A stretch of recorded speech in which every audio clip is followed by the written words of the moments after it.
योगिनी लल्लेश्वरी ललदेद गुरु श्रीकंठ महाराज।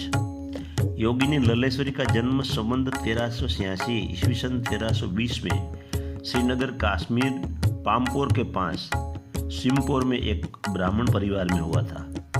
ओशो के मत अनुसार उनका जन्म श्रीनगर से 10 किलोमीटर दूरी पर रसमपुर नाम के गांव में हुआ था। उनका बचपन का नाम आरिफा था। बाल वय में उनकी शादी पामपोर के एक ब्राह्मण परिवार में हुई थी। पति, ससुरा और सासू ने उनको बहुत परेशान किया। शारीरिक और मानसिक त्रास से वह मुक्त होने के लिए वह सद्गुरु की खोज में निकल गई। उनको शैव मत के रहस्यवादी श्रीकंठ सद्गुरु रूप में मिल गए। उनकी शिष्या वो हो गई। फिर बंदगी करने लगी। फिर पीर अली हमदानी और शेख नसरुद्दीन वली जैसे सूफी संतों के साथ सत्संग किया। जागृत हुई। समाधि की मस्ती ऐसी आई कि वह भगवान महावीर की तरह नग्न हो गई। उनके माथे का बाल इतना लंबा था, उसकी वजह से नग्न होकर भी नग्न नहीं लगती थी। पूरे भारत में जो कोई संत या योगिनी नग्न रही तो एकमात्र लल्लेश्वरी है। कश्मीर के लोग कहते हैं हम तो दो नाम जानते हैं, एक अल्लाह और दूसरा नाम लल्ला। लल्लेश्वरी के जीवन का एक प्रसंग उल्लेख करने जैसा है। एक कापड़ के व्यापारी उनका भक्त था। लल्ला ने उनकी दुकान से 2 अलग अलग कलर के कापड़ के टुकड़े देने को कहा।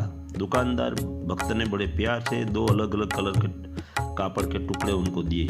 पूरा दिन वह नग्न अवस्था में घूमती रहती थी। कभी मौज में आकर नाचने लगती थी।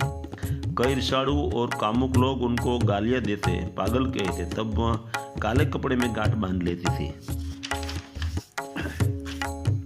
और जब कोई तारीफ करते तब सफेद कपड़े में गांठ बांध लेती थी। जो कापड़ के व्यापारी भक्त ने उनका अर्थ क्या है वो कहा, वह लल्लेश्वरी को पूछा। तब लल्लेश्वरी ने हंसते हुए कहा, मेरे मन निंदा और स्तुति दोनों समान है। वह मेरे स्वरूप तक पहुंच नहीं सकते। मुझे पाप पुण्य से कुछ लेना देना नहीं। लोक लाज तो जब से स्वरूप का बोध हुआ तब से छूट गई। इतनी बात कहकर नाचने लगी। संवत 1444 के आसपास श्रीनगर से जम्मू कश्मीर के रास्ते 25 किलोमीटर की दूरी पर ब्रिज बिहार नाम के गांव में देह त्याग कर स्वरूप में लीन हो गई। अब लल्लेश्वरी यानी ललदेद की अमृतवाणी सुनाता हूँ। गुरु ने मुझे एक वचन दिया, लल बाहर से अंदर चली जा। गुरु ने मेरी काया पलट कर दी। मैं निर्वस्त्र होकर नाचने लगी। तन मन से गुम हो गई इनके ध्यान में। मैंने सत की घंटड़ी बजती सुन ली। मैंने मेरी धारणा को धारण की नी। मैंने आकाश पाताल का भेद जान लिया। पढ़ना आसान, पालन करना मुश्किल है सहज से खोज। लेकिन अभ्यास के गाढ़ धुम्मस में मैं भूल गई सब शास्त्र और मिल गया चेतन आनंद।